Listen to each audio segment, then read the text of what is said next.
Hello everyone, welcome to my channel. তো তোমরা দেখতেই পাচ্ছ যে আমি অ্যাডমিটেড হয়ে গেছি নার্সিং হোমে।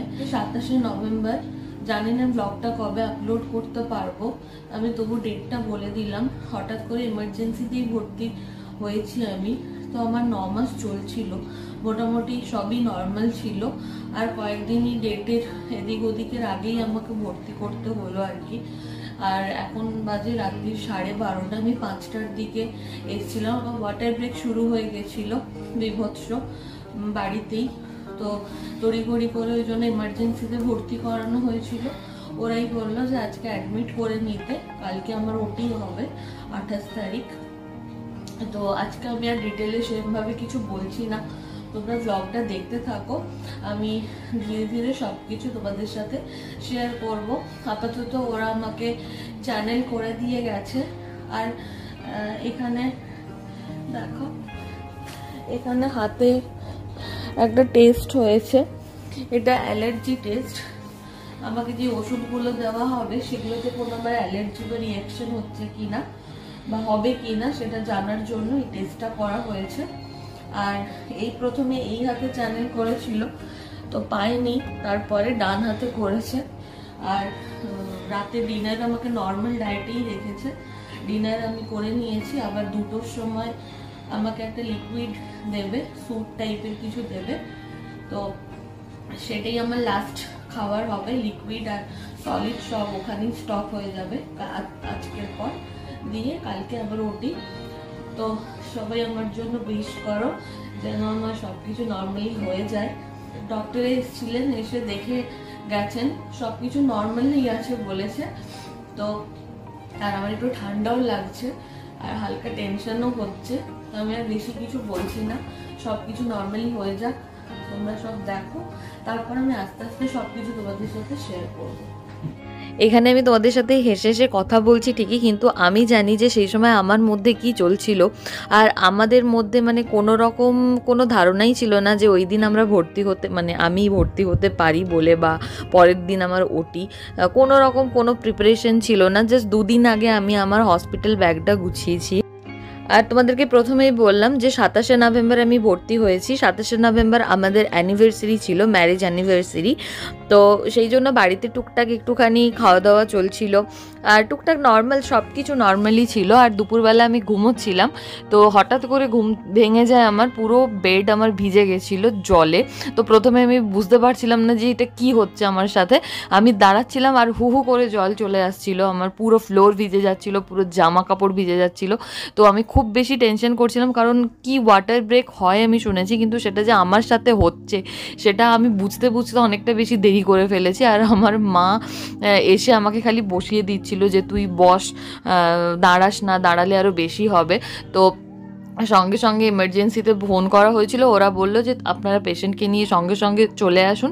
আর ডক্টরও সেটাই সাজেস্ট করলো যে ওরা দেখে ভর্তি নিয়ে নিক, তারপরে আমি আসছি। আর আমি কোথাও না কোথাও মনে মনে ভাবছিলাম আর ঠাকুরকে ডাকছিলাম যে ঠাকুর আজকে যেন না ভর্তি নেয়, জাস্ট একটা ওষুধ দিয়ে দিক আর আমার ওয়াটার ব্রেক এটা যেটা হচ্ছে সেটা বন্ধ হয়ে যাবে। কিন্তু এরকম কিছু হয় না, একবার ওয়াটার ব্রেক শুরু হয়ে গেলে ভর্তি নিতেই হয়। তো আর আমার মা যেটা ভয় পাচ্ছিল যে আমার পেন না শুরু হয়ে যায়, কারণ ডাক্তার বলেছিল যদি পেন শুরু হয়ে যায় তাহলে হয়তো রাতেই ওটি করতে পারি। যেহেতু আমরা প্রথম থেকেই চেয়েছিলাম যে আমার সি সেকশনই হোক, নর্মাল ডেলিভারি হওয়ার বা সহ্য করার মতন ক্ষমতা আমার নেই।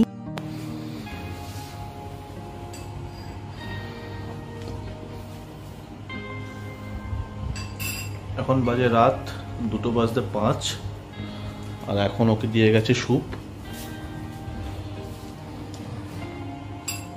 এটাই লাস্ট লিকুইড, সব কিছু আর কিছু খেতে পারবো না এখন। কি স্যুপ করেছে এটা? ভেজ জিজ্ঞেস করেছিলাম, ভালো লাগছে না। তো ওই দিন ওই সময় থেকেই আমার পেন শুরু হয়ে গেছিলো, কিন্তু সেটা খুব মাইল্ড ছিল বলে আমি সহ্য করছিলাম।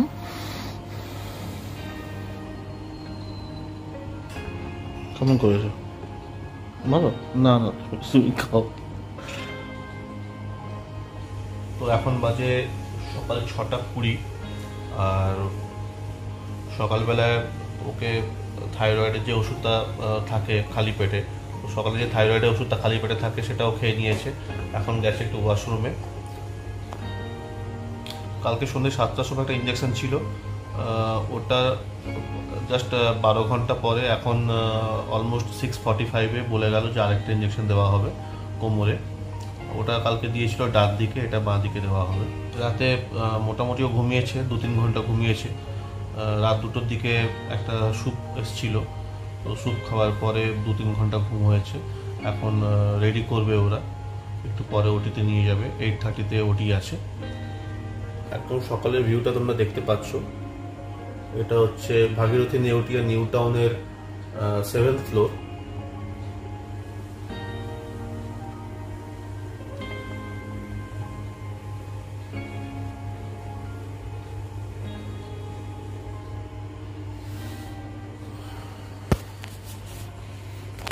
খুব ভালো ভিউটা লাগছে সকালবেলায়।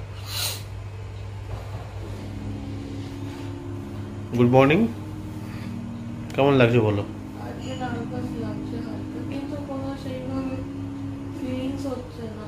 ওটি হবে বলে এমনি ঠিক আছে তো, সব ঠিকঠাক আছে তো? তো সকাল সকাল এই অ্যাটেন্ডেন্টই দিয়ে গেছে আমার জন্য। ওর তো খাওয়া যাবে না একদম, সকালবেলায় অল্প জলে, একদম মিনিমাম জলে থাইরয়েডের ওষুধটা খেয়েছে, তারপর আর জল খাওয়াই যাবে না।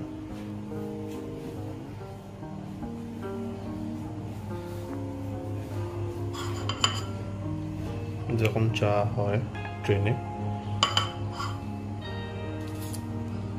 বুঝেছো,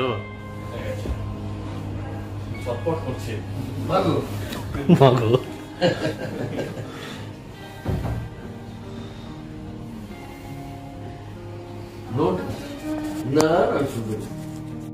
সব কিছু এমনই হঠাৎভাবে হয়েছে। তো বাবা আগের দিন আসতে চেয়েও পারেনি, কারণ অনেকটা বেশি রাত হয়ে গেছিলো। সেই জন্য পরের দিন ভোরবেলা বাবা 4টের সময়তেই পৌঁছে গেছিলো, আর নার্সিংহোমে বাবা 8টার মধ্যে পৌঁছে গেছিলো। আমার 8:30টার সময় ওটি ছিল।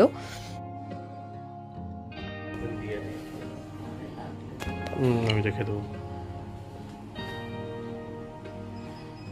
ওটির জন্য রেডি করছে।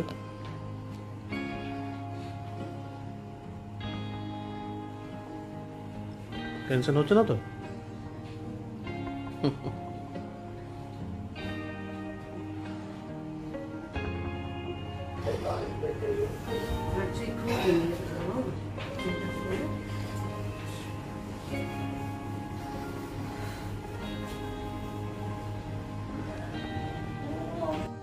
তো বাড়ি থেকে সবাই চলে এসেছিলো, তো ওখানে সবাইকে অ্যালাউ করছিল না, ওই জন্য এক এক করেই মানে অ্যালাউ করছিল। তো বাইরে আমার মা ওয়েট করছিল, এখানে আমার শাশুড়ি মা দেখা টাকা করে যাওয়ার পর, বাবা দেখা করে যাওয়ার পরে তারপরে মা ঢুকেছিল।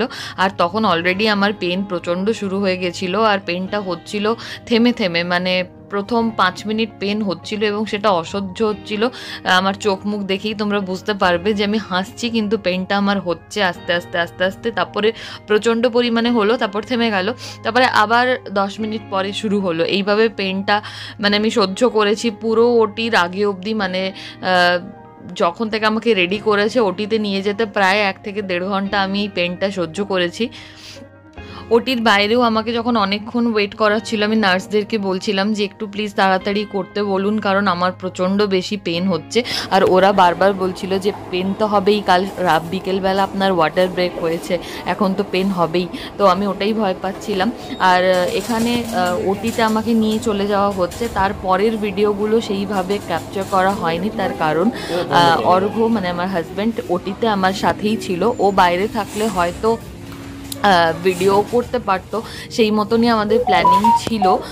বাট ওই সময় যেহেতু সব কিছু এত বেশি সাডেনলি হয়েছে, তো ও ভেবেছিল যে আমার পাশে থাকাটা বেশি জরুরি ব্লগ বানানোর থেকেও। সুদেশনার ওটি 10টার মধ্যে কমপ্লিট হয়ে গেছিল, সেটাতে বেডে দেওয়া হয়েছিল এবং ঘন্টা 1.5-2 অবজারভেশনে ছিল। দেন আইসিইউর পরে ওকে যে ওর যে নর্মাল বেড আছে সিঙ্গেল রুমে যেটা আমরা নিয়েছি, ওখানে বেডে দিয়ে দিয়েছে মানে 12:30টার দিকে। তো এখন রেস্ট নিচ্ছে, ঘুমোচ্ছে, ইঞ্জেকশন দেওয়া হয়েছে ঘুমের। So world of food with Tina মানে সুদেশনা এখন একটু রেস্ট নিচ্ছে, ঘুমোচ্ছে। এখানে স্যালাইন চলছে, ঘুমের ইঞ্জেকশন দেওয়া হয়েছে। অপারেশন খুব ভালোভাবে হয়েছে। আর আমাদের বেবি 2 কিলো 700 ওজন, 2.7 কেজি ওয়েটের হয়েছে। এখন বেবিকে রাখা হয়েছে অবজারভেশনে। আর ইতিমধ্যে অ্যাজ এ অ্যাটেন্ডেন্ট আমার লাঞ্চ চলে এসছে। কী কী আছে দেখে নিই। ডাল আছে, এখানে একটা মিক্সড সবজি আছে, এটা আই থিঙ্ক পনির আছে,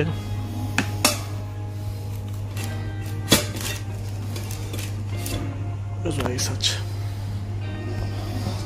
চলো খেয়ে নেওয়া যাক। এখন বাজে 4:10। আস্তে আস্তে ঘোরটা কাটছে একটু। 10টা থেকে প্রায় 6 ঘন্টা হয়ে গেল অপারেশন। এবার ওকে একটু পরে পেন কিলার ইঞ্জেকশন দিয়ে গেছে আরেকবার। বিকেল 4টার দিকে দিয়েছে, আবার সন্ধ্যাবেলা বা রাতের দিকে 9টা-10টার দিকে একবার দেবে। তোমার সাবস্ক্রাইবারদের বলে দাও কেমন লাগছে। এখন ঠিক আছে, অনেকটাই পেন হালকা হচ্ছিল বলে পেন কিলার দিয়ে গেছে, এখন ঠিকই আছে, কোনো অসুবিধা হচ্ছে না। চা দিয়ে গেছে ওরা, চা খাওয়াবে ওরা বলে গেল, চা বিস্কিট। অপারেশন পুরো লিকুইড ডায়েট হবে। অপারেশন 10টার দিকে হয়ে গেছে। 2টো থেকে ওকে হাফ অ্যান আওয়ার ছাড়া ছাড়া জল দিচ্ছে। আর 3-3:30টার দিকে চা দিয়ে গেছে, ব্ল্যাক টি খেতে পারবে। আর আমাকে নর্মাল টি দিয়ে গেছে। তো বিকেলবেলা ভিজিটিং আওয়ারে বাড়ি থেকে আবার সবাই দেখা করতে এসছে, তো আমি তখন একটু গল্প করছিলাম। আর এখানে বলে রাখি, আমি বেবির এখনও জেন্ডার রিভিল করলাম না। কেন? তার কারণ নেক্সট ভ্লগে তোমাদের সাথে জেন্ডার রিভিল করব। এই ভ্লগটাতে আমি সেইভাবে ইচ্ছে করেই করিনি, নেক্সট ভ্লগে করব। এই ভ্লগটা ডেলিভারি ভ্লগ হয়েই থাক। নেক্সট ভ্লগে আমরা দুজনে মিলে জেন্ডার রিভিল করব। এখন বাজে রাত্রি 9টা। তো 5টা থেকে 7টা ছিল ভিজিটিং আওয়ার।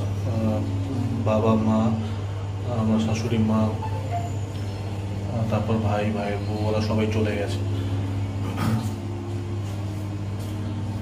অন্ধকার করে রেখেছি, দেখতে পাচ্ছ। সুদেশটা ঘুমোচ্ছে, আমি ডিস্টার্ব করছি না। ওকে ঘুমের ইঞ্জেকশন দিয়ে গেছে আর পেন কিলার দিয়ে গেছে, ও ঘুমোচ্ছে।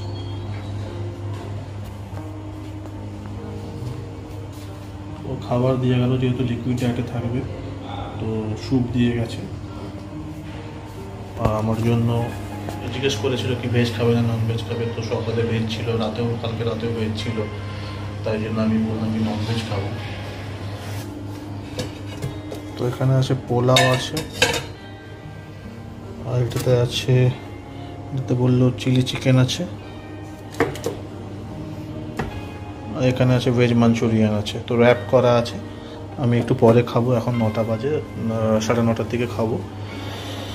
একটু আগেই ইভিনিং স্ন্যাক্সটা এরা বেসিক্যালি দেয় না, তো একটু আগে গিয়ে আমি নিচে গিয়ে ম্যাগি খেয়ে এসেছিলাম। তো পেটটা ভরে আছে। তো এদের ব্যবস্থা এবং সার্ভিস আমার এখন অবধি খুব ভালো লাগছে। এখানে হাতের কাছে বেল আছে, যখনই বেল দেওয়া হচ্ছে একজন এসে অ্যাটেন্ড করে দিয়ে যাচ্ছে। সবসময় নিট অ্যান্ড ক্লিন রুম, একদম ওয়াশরুম নিট অ্যান্ড ক্লিন করে রেখেছে একদম অলওয়েজ। এটা ওয়াশরুম দেখতে পাচ্ছ, এটা আমি বাড়ি থেকে টাওয়েল নিয়ে এসেছি, একদম নিট অ্যান্ড ক্লিন। এটা হট ওয়াটার, কোল্ড ওয়াটার সবই আছে অ্যাভেলেবেল। রুম টুরটা আমি সেভাবে করিনি, তাই এখনও ঘুমোচ্ছে, একটু রুম টুরটা করে নিই। জাস্ট ঢুকেই এরকম কাপবোর্ড আছে, এখানে হট ওয়াটার করা যাবে। এখানে ওরা খাবারটা রেখে দিয়ে যায়। এখানে নিচে ড্রয়ার আছে, কাপবোর্ড আছে। তারপরে আছে টিভি আছে, একটা স্ট্যান্ড আছে যেখানে ওটা বেডের নিচে ঢুকিয়ে ও টেবিলটা লাগিয়ে দেয় ঠিকঠাক করে। এইদিকে এটা নার্সদের ইউজের জন্য, এরা এই ড্রয়ারগুলোতে সমস্ত কনজিউমার আইটেমসগুলো রাখে। ডাস্টবিনস,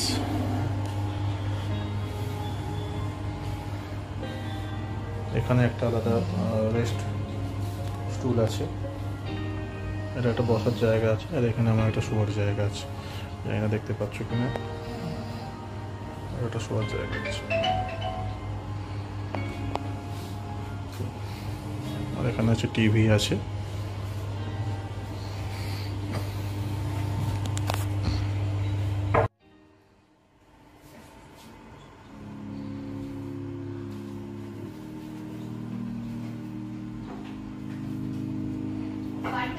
কি স্যুপ এটা? চিকেন না ভেজ? ভালো লাগে, ভালো হয়েছে।